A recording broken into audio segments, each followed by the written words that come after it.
Hi friends, இந்த சேனலுக்கு நீங்கள் எல்லாரும் கொடுத்துட்டு வர ஆதரவுக்கு ரொம்பவும் நன்றி. இந்த சேனலுக்கு நாளுக்கு நாளும் எல்லாருமே ரொம்ப நல்ல வரவேற்பை கொடுத்துட்ருக்கீங்க. நம்ம வாழ்க்கையில் நிறைய பேர் இந்த வேலையை நான் எதுக்காக செய்யணும், இதனால எனக்கு என்ன பலன் இருக்குது, எதிர்காலத்தில் எனக்கு என்னவா ஆக போகிறேன் இதனால் அப்படின்னு நிறைய சந்தேகங்களோடு இருப்பீங்க. இந்த கதை உங்கள் எல்லாருக்குமான ஒரு தெளிவை கொடுக்குற கதையாக இருக்கும் அப்படிங்கிறத நம்புகிறேன். வாங்க வீடியோக்குள்ளே போகலாம். ஒரு நாட்டில் ஒரு அரசர் இருந்தார். அந்த அரசருக்கும் இதே போல் ஒரு சந்தேகம்தான் இருந்தது. தனக்கு தான் செய்கிற வேலை எதை நோக்கி தன்னை கொண்டு போக போகுது, நான் எதுக்காக இப்படி இருக்கணும் அப்படிங்கிற தெளிவை பெறத்துக்காக அவர் ஒரு முனிவரை பார்க்கறதுக்காக போனார். முனிவரே, எனக்கு ஒரு சந்தேகம் இருக்குது. அதாவது ஒரு துறவியாக இருக்கிறதும் ஒரு குடும்பஸ்தனாக இருக்கிறதுலையும் என்ன வித்தியாசம் இருக்குது அப்படின்னு கேட்டார். அதுக்கு அந்த முனிவரோ, இதை நீ என் வாயால் கேட்டு தெரிஞ்சுக்கிறத விட இதை நீ கண்ணால் பார்த்தா இன்னமும் சிறப்பாக புரிஞ்சுக்கலாம் அப்படின்னு சொல்லிட்டு அவரை ஒரு இடத்துக்கு கூட்டிகிட்டு போனார். ராஜாவும் எதுவும் கேள்வி கேட்காம முனிவரை பின்தொடர்ந்தார். அவங்க போகிற வழியில் ஒரு அரண்மனை இருந்தது. அந்த அரண்மனையில் ரொம்பவும் அலங்காரம் பண்ணி அங்கே ஏதோ விசேஷம் நடக்குது போல் அப்படின்னு உள்ளே போனாங்க. அங்கே அந்த இளவரசிக்கு சுயம்பரம் நடந்துக்கிட்டு இருந்தது. அந்த இளவரசிக்காக வேறு நாட்டில் இருந்து ரொம்பவும் அழகானவும் திறமையானவும் ரொம்ப தைரியசாலியாக இருந்த ராஜாக்கள் எல்லாருமே அங்கே வந்து கூடியிருந்தாங்க. ஆனால் அந்த இளவரசிக்கு என்னவோ அங்கே இருந்த யாரையுமே பெருசாக பிடிக்கல.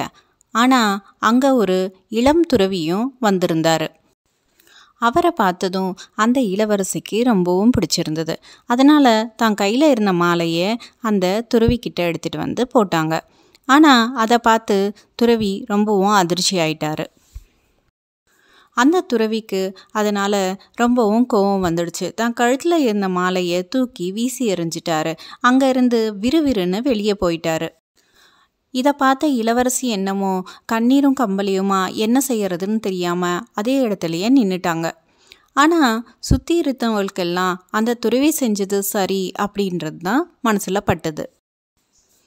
ஏன் அங்கே போய் இதையெல்லாம் வேடிக்கை பார்த்துட்டு இருந்த நம்ம ராஜாவுக்கும் இந்த செயல்தான் சரி அப்படின்னு பட்டது. இந்த நிகழ்வை பார்த்து முடிச்சுட்டு அவங்க 2 பேரும் அங்கேருந்து ஒரு காட்டு வழியாக நடந்து போய்கிட்டு இருந்தாங்க.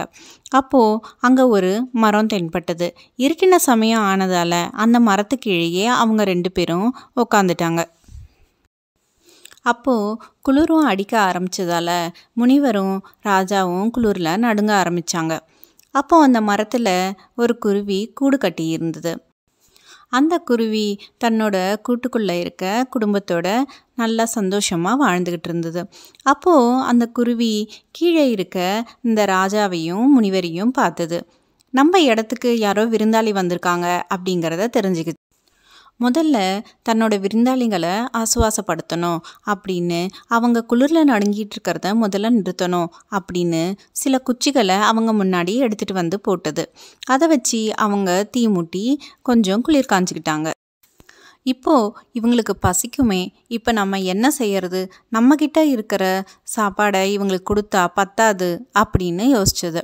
அப்போது தன்னையே இரையாக்கிடலாம் அப்படின்னு அங்கே எரிஞ்சிக்கிட்டு இருந்த தீ மேலே விழறதுக்காக தன்னோட பெண்குருவி கிட்ட சொல்லிட்டு உடனே அதில் போய் விழுந்தது. இதை பார்த்த பெண்குருவி, இந்த ஒரு குருவி மட்டும் அவங்களுக்கு எப்படி பசியை ஆற்றும், அதனால் நாமளும் அங்கே விழுந்து அவங்களுக்கு இரையாகிடலான்னு அதுவும் அதுக்குள்ளே போய் விழுந்துடுச்சு. தான் அப்பா அம்மா செஞ்சது போலவே நாமளும் அதுக்குள்ளே போய் விழுந்துடலாம் அப்படின்னு அந்த குருவி குஞ்சுகளும் அதுக்குள்ளே போய் விழுந்தது.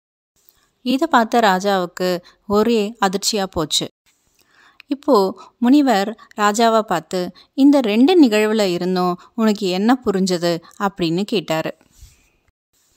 அதாவது தனக்கு குடும்ப வாழ்க்கையே வேண்டாம் அப்படின்னு துறவு மேற்கொண்டு துறவியாக போன அவருடைய செயலும் சரியானது தான். இந்த 2வது நிகழ்வில் தான் குடும்பத்தையே பெருசாக நினச்ச அந்த குருவி தன்னை சார்ந்து வந்தவங்களும் நல்லா இருக்கணும் அப்படின்னு அது செஞ்ச விஷயமும் சரிதான். ஆக அவங்கவுங்களுடைய கடமையை அவங்கவுங்க சரியாக செய்யணும். அதனால் வர பலனை தான் அவங்க அனுபவிக்க முடியும். ஆக நம்மளுடைய கடமையை நாம் சரிவர செய்யணும்.